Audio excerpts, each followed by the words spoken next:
ọ̀kan pàtàkì lára àwọn gbajúgbajà oníṣòwò ọmọ bíbí ilẹ̀ Ìbàdàn tó jẹ́ olóyè láàfin Olúbàdàn ilẹ̀ Ìbàdàn ọba Rasheed Adéwọ̀lú Ládọjà Àrùsà àkọ́kọ́ ìyún olóyè Taofeek Adégòkè ó mà ní ó gba tíkẹ́ẹ̀tì gómìnà ẹgbẹ́ òṣèlú African Democratic Congress ADC báyìí o tó sì jẹ́ pé òun ni yóò gbé iná wojú àwọn olùdíje tó kù nínú ẹgbẹ́ òṣèlú míì tí wọ́n ti gba tíkẹ́ẹ̀tì ẹgbẹ́ òṣèlú wọn fún ipò gómìnà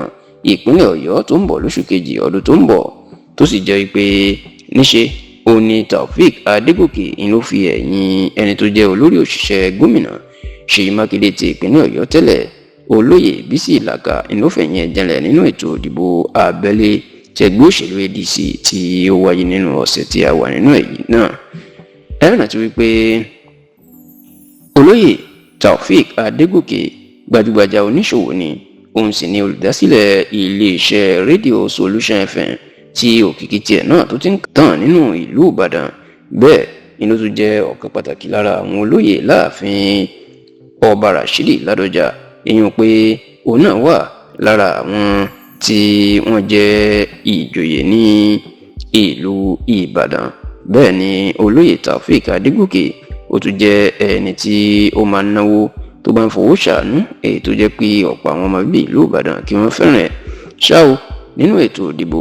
abẹ́lé ẹgbẹ́ òṣèlú ADC ní Taofeek Adégòkè ló ti fi ẹ̀yìn Bísí Ìlàkà ló ti fi janlẹ̀ tó sì jẹ́ pé ẹni tí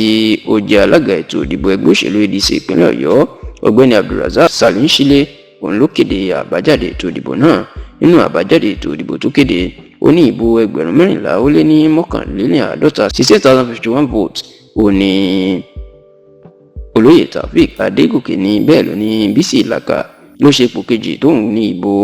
11,415 11,415 votes bẹ́ẹ̀ ló ní ẹni tó ṣe ipò kẹta Onígbèmílékè Alàgbé tóun ní ìbò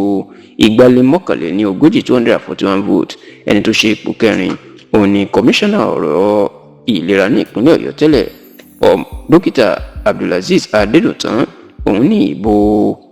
155 votes ẹni tó sì ṣe ipò karùn-ún òun ni ní Ààbò Ìṣàdé tóun ní ìbò